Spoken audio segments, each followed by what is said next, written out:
I think we're about to get a plot dump. Who's ready for exposition? I am, because that means I don't have to talk for like 4 minutes. Michael's taking this better than you are. By now you've seen enough visual proof that what I am going to tell you isn't a lie. I need you to understand that I don't have all the answers. I can only say what I know to be true from my experiences. I get it. Spit it out already, Bella. What you just saw was a soul survivor, or an entity. Both names are acceptable. Does anyone else hear in their head, after whenever they read or hear the phrase soul survivor, they think of like, hey, sister soul, sister? That's what immediately pops into my mind every time. I'm going to turn up the dialogue just a hair.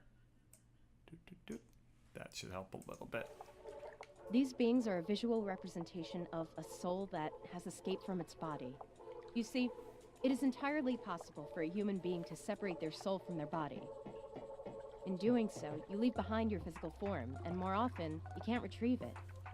The separation of mind, or soul if you will, from the body can only be achieved by accepting an existence of a non-physical nature. A human usually stumbles on this facet of reality after undergoing a transformation of a grave nature. In Rory's case, it was the loss of his sister that pushed him towards exchanging his physical nature for a metaphysical one. This is where things are about to get strange, so please bear with me. Our souls do not belong to ourselves, in the traditional sense of the word belong. It'd be really funny if she was talking about, like, I'm not some sort of anime character while also having, like, Neko ears. I mean, she has, like a cat bell, like, choker or something, right? I think those are just 90s style chokers. I was in elementary school in the 90s, so I don't know anybody who wore chokers. But what is a 90s style choker? I will show you. I have some. Oh,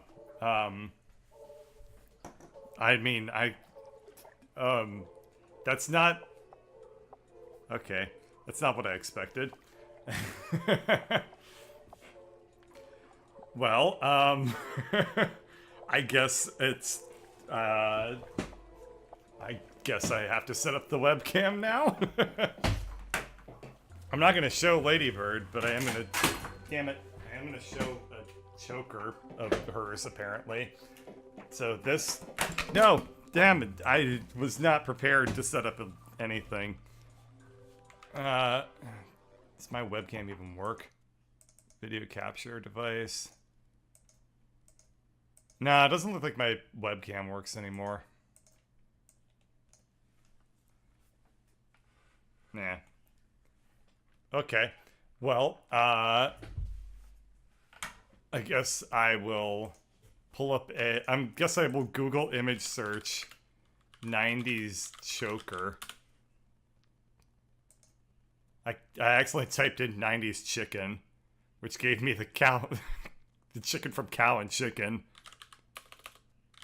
Chokers.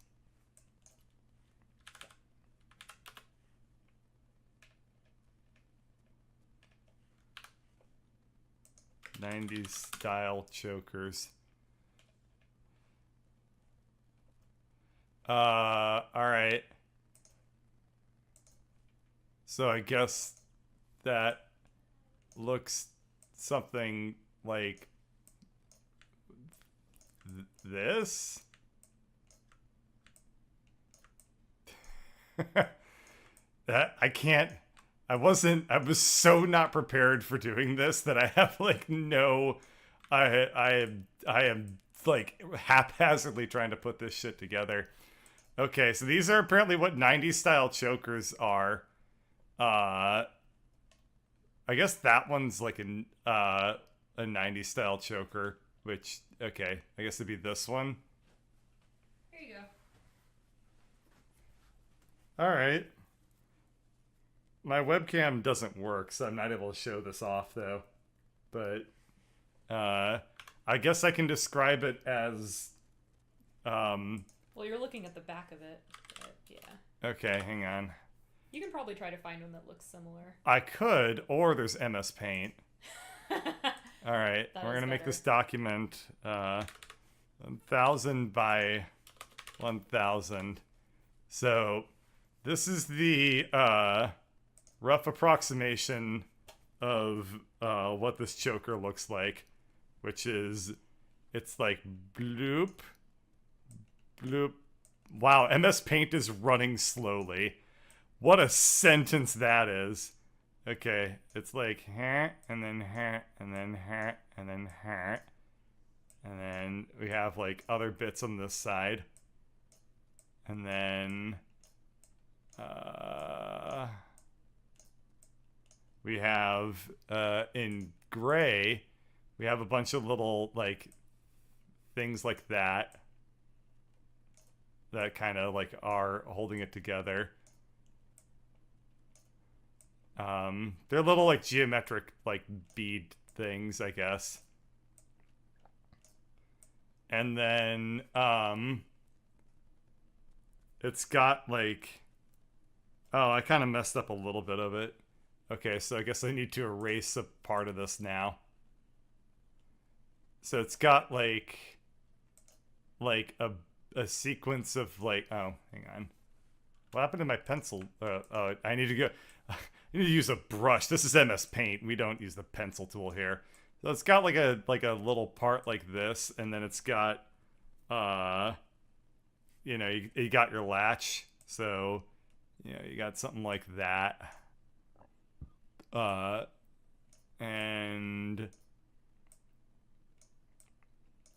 then you got like a little hoop that feeds into the other side. And then you have something I can only describe as a dangly, which like goes down like this part.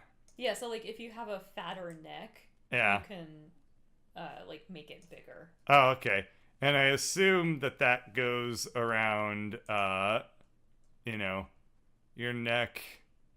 Like this would go in the back, right? That goes in the back. Yeah. So it would be like and then and then like this is like your neck muscle, and then like this is your hair, like on the back, and then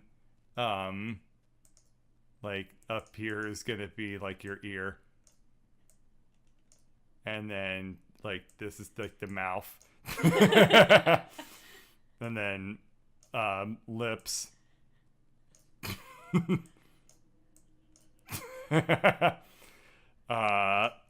And then beefy arm. Oh, I thought you were gonna do a dick butt. No, that would be very immature. Pardon me. Yes. So there you go. That's the choker. I guess it's time to get back to the game.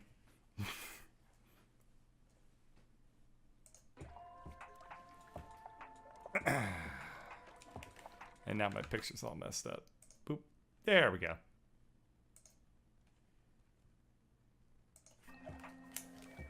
Our souls are shared by otherworldly versions of you, me, and everyone else. There is an Alex out there, in another world, who has the same soul but different life experiences. A soul survivor is a soul that has left his physical form, as well as his reality, and entered into a world where a physical version of his or her soul already exists. Normally, when you abandon your physical form, you become an omnipotent entity who exists just in their own reality. You can't return to your body once you've left it behind. Soul survivors are souls whose realities have been destroyed, and they manage to leave their reality in hope of finding a physical form. So that being right there is Rory. A different Rory. One whose reality was destroyed, and he's attempted to find a physical reality to exist in. But how do you know all this? Because I have left my physical body, surfed, and explored the soul space, and come to understand the nature of the universe. That's how I feel every time I go on the internet. But you have a physical form. How did you return to your body when you say it isn't possible? This is not my reality, Alex. There was another me here, and she left. I was able to take her physical space because her soul had already left this world. That's also how I feel sometimes on the internet. And what is the soul space? Yeah. You fire up a browser called Internet Explorer. The soul space is... How do I explain this? You connect to the World Wide Web. Okay. Imagine a ring. In this ring is a series of worlds. When one world is destroyed, the soul space shrinks and the ring gets smaller. When a soul leaves their location in the soul space, another soul of the same origin, like another me, can take its place and regain physical form. This is crazy. How did you figure all this out? Yeah, that's kind of roughly how dial-up internet works. That's personal. Look, what leads people to find the soul space is different for each person, and I'm not going to share that with you. This is all fine and shit, but it doesn't bring my soul space, minds, realities, all that shit. Who even cares? Is it just me, or every time Rory comes on in that, like, pose, I picture he's about to be like, "Oh, Jesus! Let me tell you about my God. He's the almighty soul survivor. He came down from the internet to save us all." Rory, it's okay. Take a deep breath with me. You wouldn't download a soul. Cut it with the deep breaths. This isn't okay. Let's get out of this sewer. Good call. I can explain this better in the fresh air. I also would like to point out that Rory, of all of the characters in the game, has the biggest mouth. He's got like the anime mouth thing going on where it's like really, really small when it's closed and ridiculously huge when it's open. He better say something right after this. I hope he says something like, "Okay." Aww.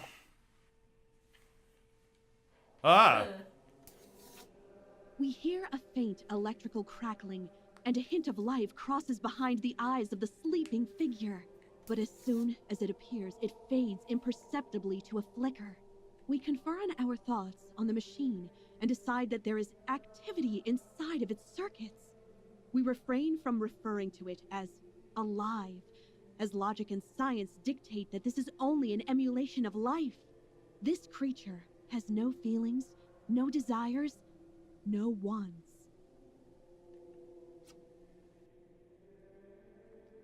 Kind of like me when I'm on the internet. The following week or so, my mood was strangely languid and serene. Bella's words buzzed in my ears, like a bee hovering around my head. What the hell? I've never even heard the term languid. Sorry, I don't read Oliver Twist. I don't actually read anything. It was waiting to sting, waiting to have its full impact. From my bedroom window, you could see blooming green leaves of summer popping up here and there on the rolling suburban hills, their branches reaching up to the sky like magic ropes. That's poetic. When did Alex turn into Shakespeare? I hadn't spoken with Michael, Vela, or Rory in almost 8 days. They were probably like it. They probably appreciated the break. Michael was stuck in his house, pretending to study for finals. And taking her cue from the other women in my life, Vela vanished. I had gone to the Frankton arcade hoping to see her each day, but she wasn't around. Take the hint, dude. I spoke with her manager, the Korean man, about Vela and Sammy, but he offered very little information. She said she needed to take some time off, so I gave it to her. Lots of help, thank you. See you later, jackass. She gave you her phone number. I hadn't spoken with Rory since that night either. As soon as we got out, Vela went into depth on her soul survivors and metaphysics. Then he ran off saying he needed to clear his head. And just like that, all alone again. I listened to cassette tapes of old music. Callum Bowen, Nico Sekalakos, Andrew Allenson, as I listened to the soaring strings and strangely syncopated bass line of Symphony 7 in E-flat by Andrew Allenson. I replayed that night in my head. I believed Vela. I shouldn't have. It sounded like pseudo-religious bullshit. But I had seen the soul survivor with my own eyes. and I had seen Sammy vanish into the abyss of what looked like our universe. Where had she gone? Sammy. I missed her. I didn't know her really, but I felt like I did. In the unreal twilight hours, in between sleep and waking, she slipped into my dreams. Got tangled in my thoughts, like the blankets tangled between my legs, her brain melting with mine. In the dreams, we didn't speak. In the dreams, we didn't do much of anything. I could just feel that she was there and that she understood. She had to still be out there. Out there in the soul space, maybe.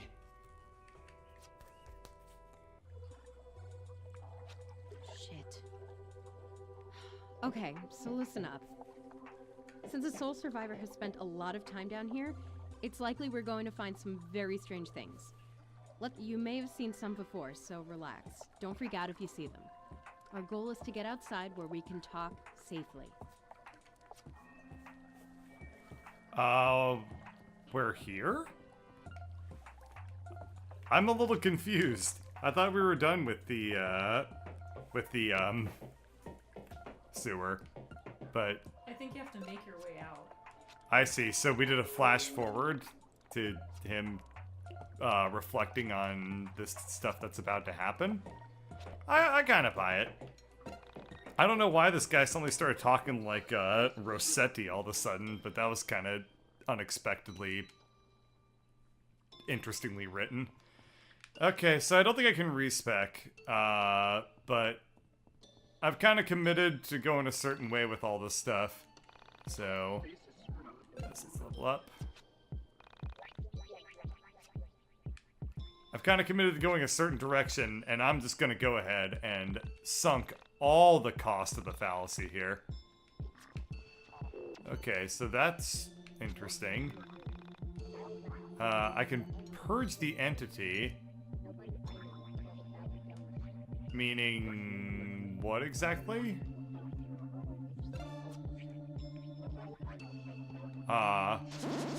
Okay, so I just have to do another fight? I'm a little confused as to what the consequences are of this if I don't manage to purge the entity. But I guess I did it.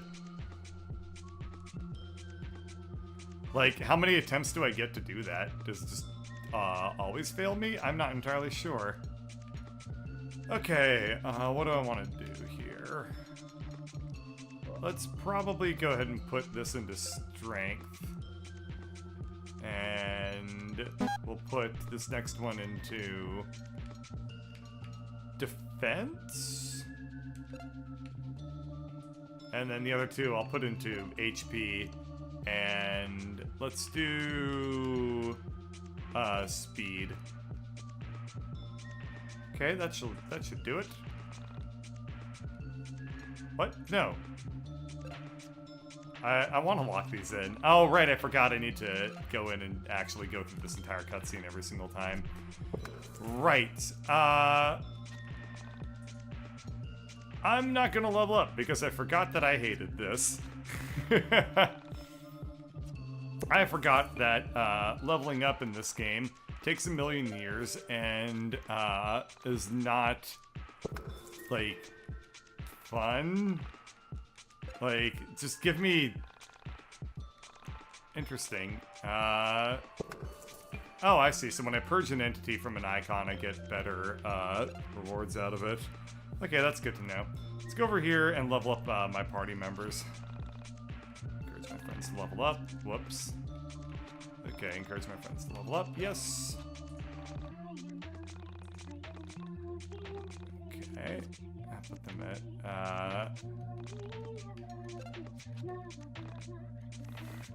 Sorry, I got distracted by the, like, vocals all of a sudden. It sounds like, Vitas or something like that in the background.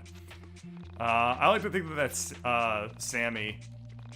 Like, he mentioned that, like, Sammy was in his brain, and I like to think that, like, that discotheque floor is just, like, Sammy, like, fucking, like, getting down in his brain and just, like making his mind, like, hella crunk. Can I just, like, keep leveling people up? Like, what is...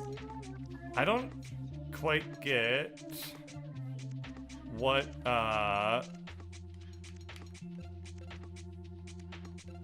so I think that yeah, I think that now my friends can't level up anymore.